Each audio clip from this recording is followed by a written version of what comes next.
আকাশবাণী মৈত্রী অনুষ্ঠান প্রচারিত হচ্ছে মিডিয়াম ওয়েভে 505 মিটারে অর্থাৎ 594 কিলোহার্টজে। মৈত্রী প্রচার তরঙ্গে এখন মহিলাদের আসর, ঘরকন্যা। উপস্থাপনায় থাকবেন সঞ্জিতা বটব্যাল।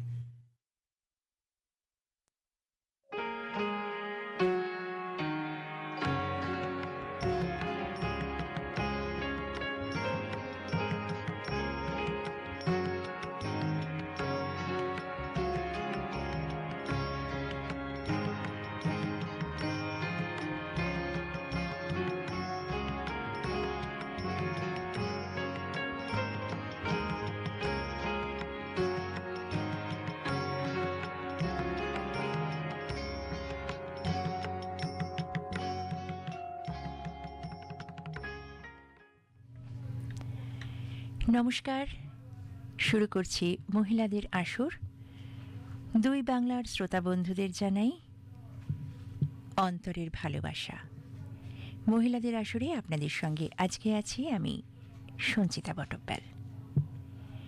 বন্ধুরা সকলে ভালো আছেন তো?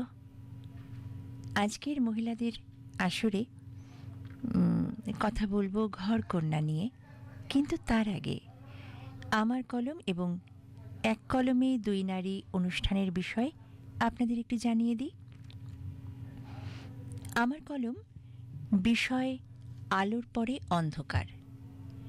আনন্দ আসে কিন্তু থাকে না।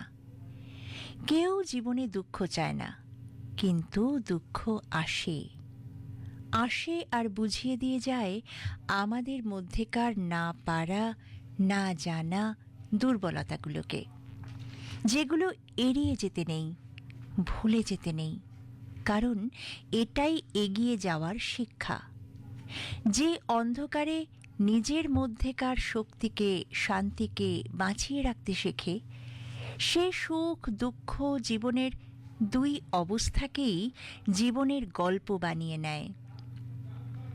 তাই আজ আপনার জীবনের দুঃখের, ভেঙে পড়ার, শিখে নেওয়ার স্মৃতির গল্প আমাদের জানাতে লিখে পাঠান আলোর পরে অন্ধকার শিরোনামে 150 শব্দের মধ্যে। আপনারা আমাদের মেল করতে পারেন মেল আইডি mahila.airkolkata@gmail.com, mahila.airkolkata@gmail.com। আপনারা চিঠিও পাঠাতে পারেন। চিঠি পাঠানোর ঠিকানা আমার কলম, মহিলা মহল, প্রযত্নে কেন্দ্র অধিকর্তা, আকাশবাণী কলকাতা, আকাশবাণী ভবন, এডেন গার্ডেন্স, কলকাতা 700001। চিঠি বা মেল পাঠানোর শেষ তারিখ 23শে নভেম্বর 2025।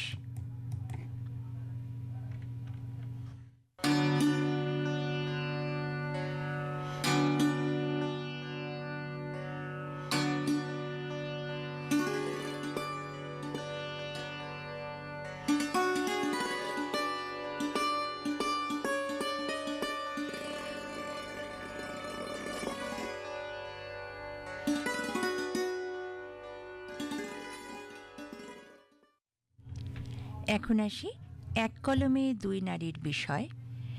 এক কলমে দুই নারীর বিষয়ে রবীন্দ্রনাথ ঠাকুরের হৈমন্তী গল্পের হৈমন্তী ও তার শাশুড়ি মা। নতুন ও পুরাতনের দ্বন্দ্ব নিয়ে জীবনের নারীর পরাধীনতা, অবহেলা ও আত্মমর্যাদার অবক্ষয় তুলে ধরে এই দুই নারী।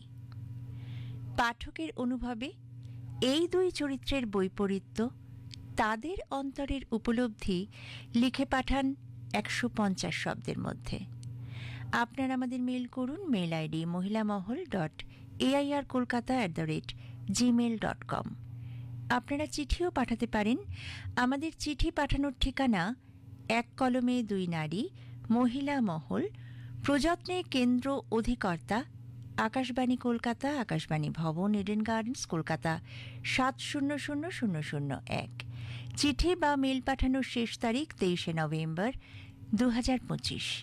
আপনাদের চিঠি ও মেলের প্রতীক্ষায় থাকবে মহিলা মহল।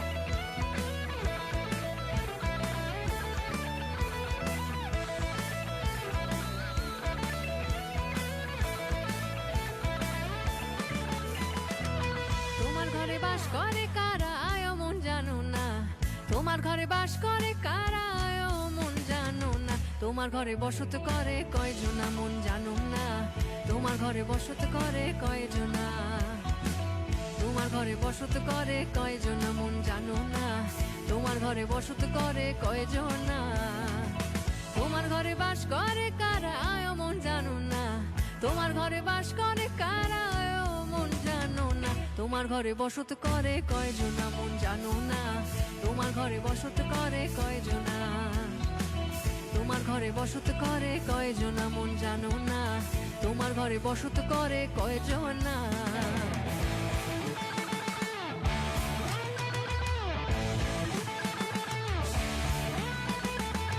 একজনে ছবি আঁকে এক মনে ওই যেমন, আরেকজনে বসে বসে রং মাখে ওই যেমন, একজনে ছবি আঁকে এক মনে ওই যেমন, আরেকজনে বসে বসে রং মাখে ও, আবার সেই ছবিখানা নষ্ট করে কুঞ্জনা কুঞ্জনা, সেই ছবিখানা নষ্ট করে কুঞ্জনা কুঞ্জনা, তোমার ঘরে বসত করে কয়জনা মন জানো না, তোমার ঘরে বসত করে কয়জনা, তোমার ঘরে বসত করে কয়জনা মন জানো না, তোমার ঘরে বসত করে কয়জনা।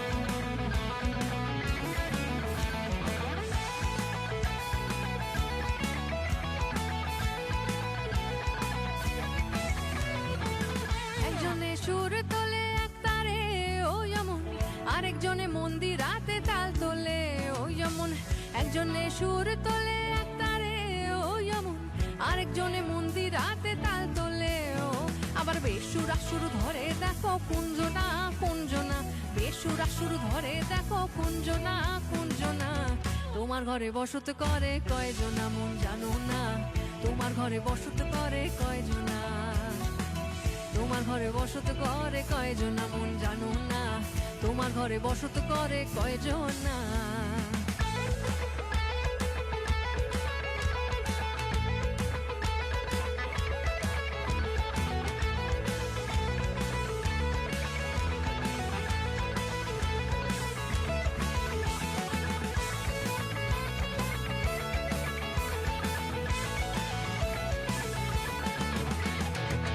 রস খাইয়া হইয়া মাতা ওই দেখো হাত ফসকে যায় ঘোড়ার লাগাম, রস খাইয়া হইয়া মাতা ওই দেখো হাত ফসকে যায় ঘোড়ার লাগাম, সেই লাগাম খানা ধরে দেখো কুঞ্জনা কুঞ্জনা, লাগাম খানা ধরে দেখো কুঞ্জনা কুঞ্জনা, তোমার ঘরে বসত করে কয়জনা মন জানো না, তোমার ঘরে বসত করে কয়জনা, তোমার ঘরে বসত করে কয়জনা মন জানো না, তোমার ঘরে বসত করে কয়জনা, তোমার ঘরে বাস করে কারা মন জানো না, তোমার ঘরে বাস করে কারা মন জানো না, তোমার ঘরে বসত করে কয়জনা মন জানো না, তোমার ঘরে বসত করে কয়জনা, তোমার ঘরে বসত করে কয়জনা মন জানো না, তোমার ঘরে বসত করে কয়জনা।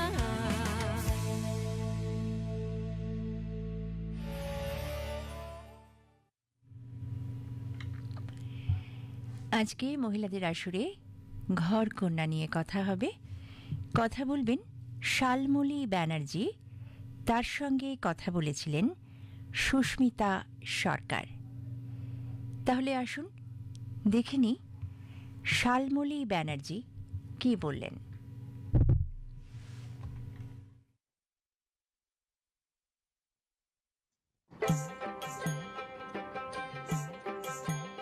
উৎসব অনুষ্ঠানে পালা পার্বণে দোকান থেকে মিষ্টি আনানোই যায়, কিন্তু এমন দিনে যদি শখ করে নিজের হাতে মিষ্টি বানানো যায়, সেই মিষ্টির মধ্যে আনন্দ যেমন থাকে ভরপুর, তেমনি থাকে নিজেদের হাতের ছোঁয়া, নিজেদের ঐতিহ্য, নিজেদের সংস্কৃতির ছোঁয়া, যা আমাদের বাঙালিদের আরও স্বতন্ত্র করে তোলে। বনেদি যৌথ পরিবারগুলোয় এই উৎসবের মরশুমে বানানো হতো নানা রকম হাতে তৈরি মিষ্টি। বেশ কিছু নিয়ম রীতিও মেনে সেই সব মিষ্টি তৈরি করতে হতো। সেই ধারা এখনো বহু পরিবারে বজায় আছে। তেমনই এক পরিবারের সদস্যা শালমলী বন্দ্যোপাধ্যায় আমাদের সঙ্গে আছেন, যার থেকে আমরা শুনব তার পরিবারের সদস্যরা মিলে কিভাবে এই উৎসবের সময়, বিজয়ার পরবর্তী সময় অতিথিদের জন্য মিষ্টি প্রস্তুত করেন। সেই প্রস্তুত করার মধ্যে যেমন থাকে একটি পরিবারের সদস্যদের বেঁধে বেঁধে থাকা, তেমনি সেই স্বাদও হয়ে ওঠে অপূর্ব। উৎসবের মরশুমে এইসব পরিবারগুলিতে গেলে আজও দোকানের মিষ্টির পাশাপাশি অতিথিদের থালায় জায়গা করে নেয় বাড়িতে নিজেদের সদস্যদের হাতে বানানো মিষ্টি। শুনবো সেই অভিজ্ঞতার কথা।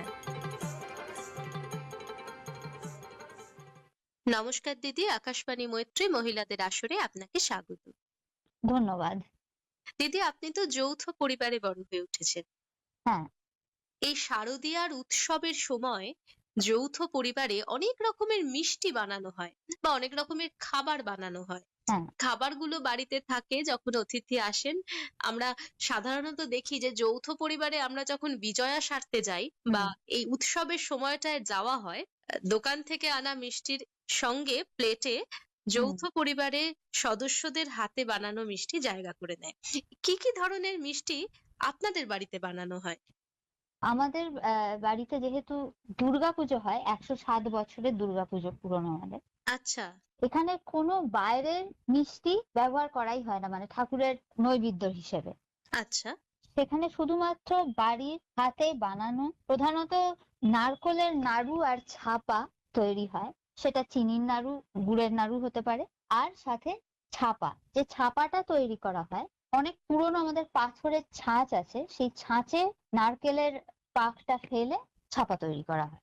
আচ্ছা। ঠাকুরের জন্য যেটা মেনলি বানাবার, নাড়ুগুলো তৈরির সময় আমরা শুধুমাত্র ডান হাতই ব্যবহার করি, বাঁ হাতটা ব্যবহার আমাদের বাড়ির ক্ষেত্রে এটা নিয়ম। কিন্তু এমনি ধরুন যখন বিজয়ার ক্ষেত্রে বাড়িতে লোকজন আসছে, সেই নাড়ু তো আমরা দু হাতে অবভিয়াসলি করতেই পারি। এছাড়া আচ্ছা। ছাপার ক্ষেত্রে যখন ওই যে পাথরের ছাঁচ আছে, সেক্ষেত্রে ছাঁচটাতে আমাদের প্রথমে একটু ভালো করে ঘিটা লাগিয়ে নিতে হয়। কারণ ঘিটা লাগিয়ে নিলে তাহলে যে নারকেলের যে পুরটা, যেটা পাক ধরানো হয়েছে, সেটা যখন আমরা ফেলি ছাঁচে, সেটা তুলতে সুবিধা হয়, নইলে ওটা ছাঁচে আটকে যাবে।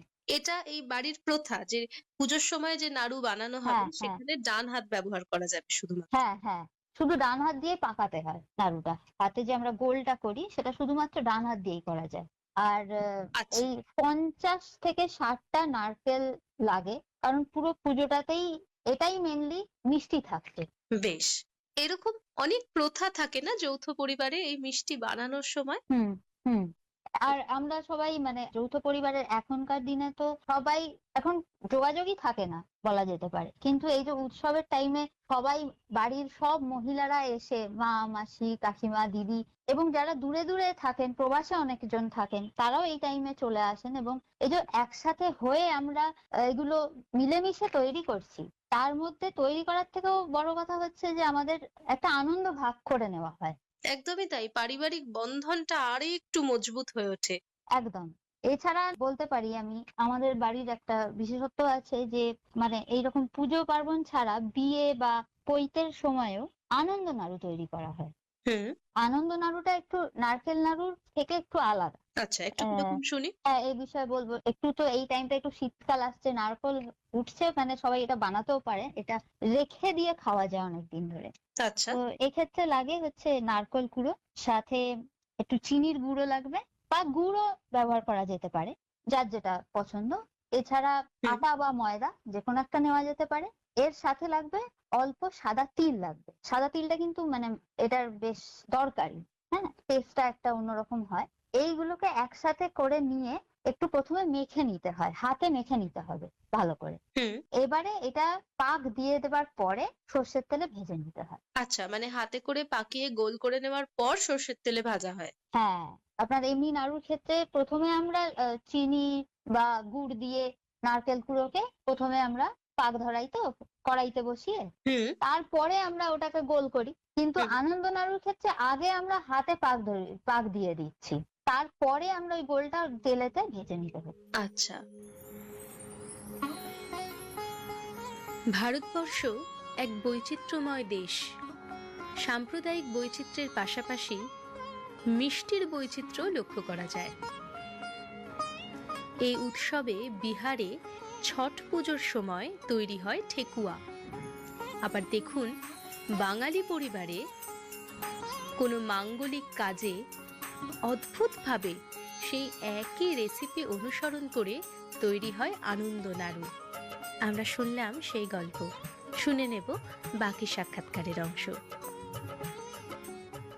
দুর্গাপুজো পেরিয়ে যখন লক্ষ্মী পুজো আসে এবং তারপরেও কালী পুজো, তারপরে জগদ্ধাত্রী পুজো, মানে এখন পরপর চলতেই থাকে এবং বাড়িতে বানানো হতে থাকে রকমারি মিষ্টি। হ্যাঁ, নারকেল নাড়ু, নারকেল ছাপা তো শুনলাম। আর কি ধরনের নাড়ু মূলত বানানো হয়? পুজোর সময় আরেকটা নাড়ুর কথা বলবো, সেটা হচ্ছে ভোদন নাড়ু, যেটা বাড়ির যারা অভিজ্ঞ ব্যক্তি আছেন মানে হুম। মা কাকিমারা, হুম। ওনারা এইটা বানিয়ে থাকেন। উপকরণ কি কি এটির? এটার মেন উপকরণ চাল থাকে, যার জন্য এটা চাল কিন্তু এঁঠো হিসেবে মানে বলা হয়, যার জন্য একটু আলাদা করেও রাখা হয়। এছাড়া বলবো তিলের নাড়ু হয়, মানে এটা এমনিতেও করা যেতে পারে, পুজোর পরেও বাড়িতে লোকজন এলেও তাদেরকেও, অতিথিদেরকেও দেওয়া যেতে পারে তিলের নাড়ু, যেটা তিল গুড় দিয়ে আমরা করে থাকি। বিশেষ কিছু নয়, তিলের নাড়ু বানাতে গেলে আপনাকে তিলটাকে প্রথমে হালকা করে একটু ভেজে নিতে হবে। এছাড়া এর সাথে আপনাকে গুড় দিয়ে পাক করতে হবে এবং একটু ঠান্ডা হতে দিতে হবে, খুবই প্রচন্ড গরমই থাকে। হুম। বাকি প্রসেসটা একদমই নর্মাল নাড়ুর মতনই, বেশ। যেটা আমরা নারকেল নাড়ু করে থাকি হুম। সেইটাই। আরেকটা যেটা এখনকার দিনে খুব একটা করা হয় না, তবে করা যেতে পারে, আগেকার দিনে মাটির পাত্রে রাখা হতো, আচ্ছা। যেটা এখনো আমরা করতে পারি, বাজারে গেলে পাওয়াও যায়। আমরা আমাদের পুজো অর্চনার ক্ষেত্রে এগুলোই আমরা ব্যবহার করি। নাড়ু বা এরকম হাতে বানানো, বাড়িতে বানানো যেসব মিষ্টিগুলো আছে, সেগুলো অনেক ভালোভাবে থাকে। মানে মাটির যে পাত্রগুলো, মাটির হাঁড়ি পাওয়া যায়, হুম। সেগুলোর মধ্যে রাখলে অনেক দিন রাখা যায়। আচ্ছা। এখনকার দিনে হয়তো আমরা ব্যবহার করি না, কিন্তু এগুলো এখনো পাওয়া যায়। কেউ যদি চান সেটা ব্যবহার করে দেখতেও পারেন। এটা একটা মানে ঘরোয়া টিপস বলতে পারেন। আচ্ছা। আর এছাড়া বিভিন্ন ধরনের আরো নাড়ু বানানো যেতে পারে, যেক্ষেত্রে আমরা সেটাকে মোয়া হিসেবেও বলে থাকতে পারি, যেমন খইয়ের মোয়া বা আপনার মুড়ির মোয়া, এগুলো এগুলো বানানো যেতে পারে। গুড় দিয়েই এগুলো বানানো যায়, খুব সহজ পদ্ধতি, বানিয়ে যে কোনো সময় খাওয়া যেতে পারে, বাড়িতে অতিথি এলে দেওয়া যেতে পারে। বাড়িতেই যখন এত কিছু বানানো যায়, তখন বাইরের অতটাও জিনিস আমাদের লাগে না। শুকনো খোলায় ভাজা চিড়ে দিয়েও নাড়ু বানানো যেতে পারে। চিড়েকে গুড় দিয়ে মেখে, তাই তো? হ্যাঁ, একদম, মানে মূল প্রসেসটা একই উপকরণ থাকছে। গুড়। গুড় এবার চিনি দিয়েও হয়, কিন্তু গুড় দিয়ে টেস্টটা আরো ভালো হয়। বেশ বেশ। আমি একবার খেয়েছিলাম হ্যাঁ, গাঁঠিয়াকে গুড় দিয়ে মেখে। এটা আরেকটু শীতের দিক পড়লে একটু বেশি হ্যাঁ, দেখতে পাওয়া হ্যাঁ, যায়। ওটাও বেশ নাড়ুর মতোই, গাঁঠিয়াকে গুড় দিয়ে মেখে ওই হুম, গোল গোল নাড়ুর মতো তৈরি আচ্ছা, একটি খাবার। আচ্ছা। নাড়ুর এছাড়া কথা তো আমরা জানলাম। হ্যাঁ, বাড়িতে আর কোনো মিষ্টি তৈরি হয় এই সময়? হ্যাঁ, মালপোয়া বানানো যেতে পারে, খুব চটজলদি হয়ে যায়, আচ্ছা। খুব এলাহি কোনো ব্যাপার নেই। ময়দা আর দুধ সমপরিমাণ মিশিয়ে নিয়ে হুম। অল্প মৌরি দিয়ে সেটাকে একটু ফেটিয়ে নিতে হবে, দিয়ে সাদা তেলে ভেজে নেওয়া। এবার চিনির রস বানিয়ে নিয়ে তার মধ্যে ফেলে দেওয়া। এবার যদি আপনি চান, অনেক সময় চিনির রস দিয়ে যখন মালপোয়া রাখা হয়, সেটা হয়তো অনেকদিন থাকে না। যদি কেউ অনেক দিন ধরে রাখতে চান হুম। বা একটু বেশি মুচমুচে ভাজা ভাজা খেতে চান, তাহলে সেক্ষেত্রে চিনির রসে না ফেলে যখন আমরা ওই ময়দা আর দুধটা মেশাচ্ছি, সেইখানে কিন্তু চিনি দিয়ে দেওয়া যেতে পারে। সেক্ষেত্রে চিনির রসে আর ফেলতে হবে না, কিন্তু জিনিসটা মিষ্টি হবে, মুচমুচেও হবে, নোনতার মতনই, কিন্তু এটা মানে মুচমুচে ভাজা মিষ্টি হালকা হবে। মিষ্টি স্বাদ হবে। হ্যাঁ, বাহ। যারা একটু কম কম মিষ্টি খেতে পছন্দ করেন, হুম। অতটাও নয় রসে, তাদের জন্য এটা খুব ভালো। এখন তো বেশিরভাগ মানুষই মধুমেহে ভুগছেন, হ্যাঁ, তো তাদের জন্য এটা একটা খুব ভালো মিষ্টি, এবং স্বাস্থ্যকর মিষ্টি। এবং চটজলদি হয়ে যাবে, যে কোনো সময় বানিয়ে ফেলা যেতে পারে এটা। মানে এসব জিনিস তো বাড়িতে থাকেই, দুধ, ময়দা আর মৌরি, চিনি, এইটুকু দিয়ে তো যে কোনো সময় বানানো যেতে পারে। ঠিক।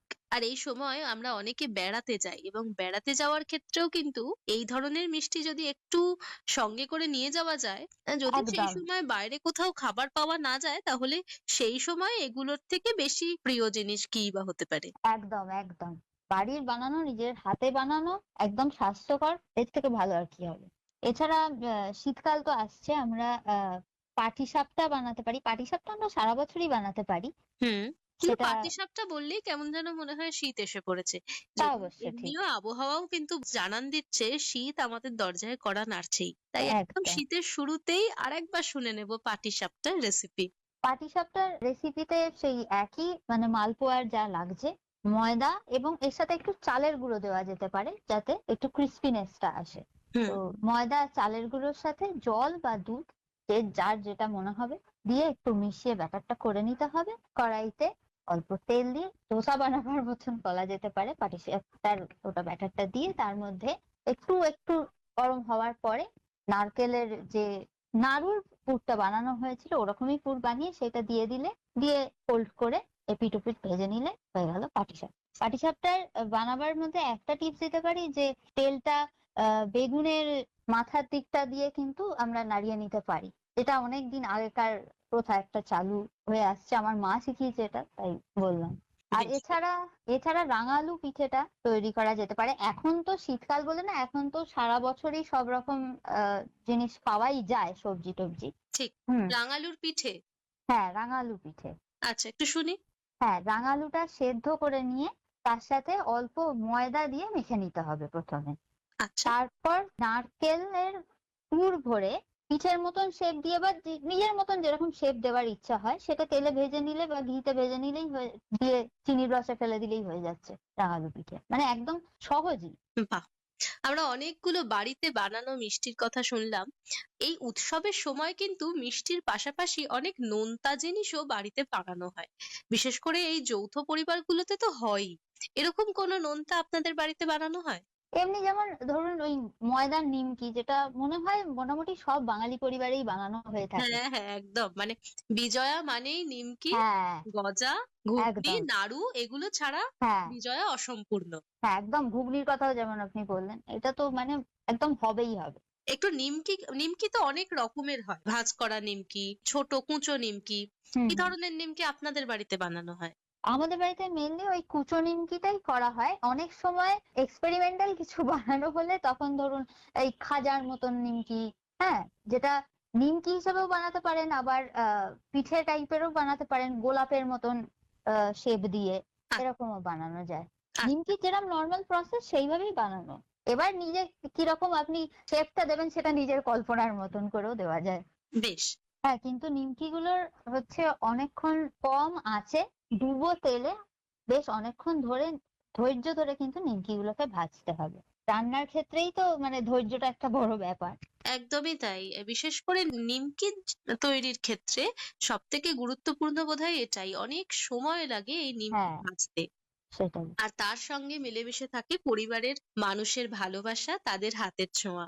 একদম একদম।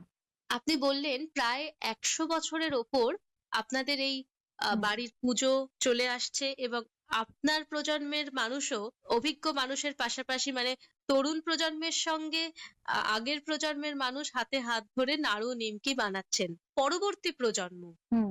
যারা এখন স্কুল কলেজগামী, তারা কতটা আগ্রহ প্রকাশ করে এই জিনিসগুলো বানানোর ক্ষেত্রে, বা সেই ট্র্যাডিশন কতটা তাদের মধ্যে পৌঁছে দেওয়া যাচ্ছে? এখনো মানে যৌথ পরিবার বলেই বোধহয় হয়তো এখনো তাদের মধ্যেও ঠিক সেই রকম টাইপেরই উৎসাহ দেখা যাচ্ছে। সেই পুরনোদের মতনই এখনো উৎসাহ ভরে এইসব কাজে মানে হাত বাড়ির বাড়ায়। ছোটরাও এতে হাত মেলায়? একদম একদম উৎসাহের সাথে সবাই একসাথে হয়ে, যে ছোটদের মধ্যে বরং বলা যেতে পারে বেশি উৎসাহ থাকে। সেটাই তো স্বাভাবিক। তারা যে আনন্দটা পায়, মানে অন্যান্য কাজে তারা হয়তো, তাদেরকে হয়তো রান্নাঘরে অতটাও যেতে দেখা যাবে না, কিন্তু উৎসবের টাইমে যে মিষ্টি বা যে কোনো প্রকারের জিনিস তৈরি হচ্ছে সেই ক্ষেত্রে তাদের অনেক সহযোগিতা থাকে। বাহ, অনেক ধন্যবাদ দিদি, খুব ভালো লাগলো। খুব ভালো থাকবেন। ধন্যবাদ। নমস্কার। নমস্কার। শুনলেন আমাদের আজকের অনুষ্ঠানের বিশেষ অতিথি শালমলী বন্দ্যোপাধ্যায়ের সাক্ষাৎকার। আপনাদের জন্য আজকের অনুষ্ঠানে রইল উৎসবের মিষ্টি কথার গল্প।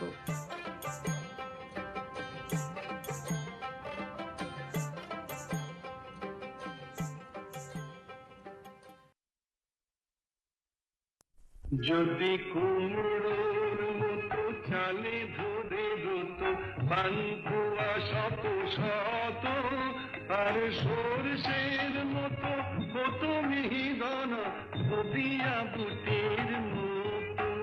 যদি কুমড়োর মতো চালে ধরে রত পান্তুয়া শত শত, আর সরষের মতো হতো মিহিদানা নদিয়া বুটের মতো।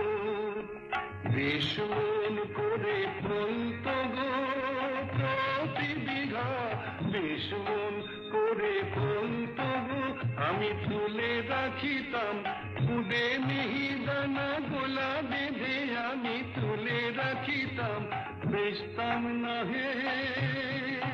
গোলায় চাবি দিয়ে চাবি কাছে রাখিতাম, বেচতাম না হে।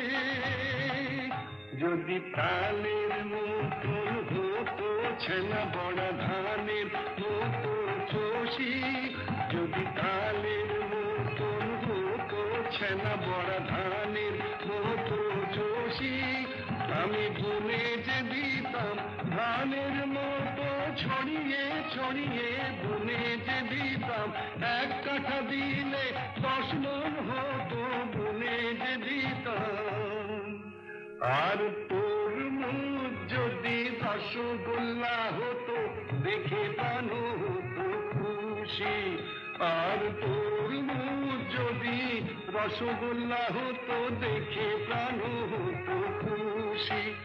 আমি পাহারা দিতাম কুড়ে বেঁধে, আমি পাহারা দিতাম, তামাক খেতাম আর পাহারা দিতাম।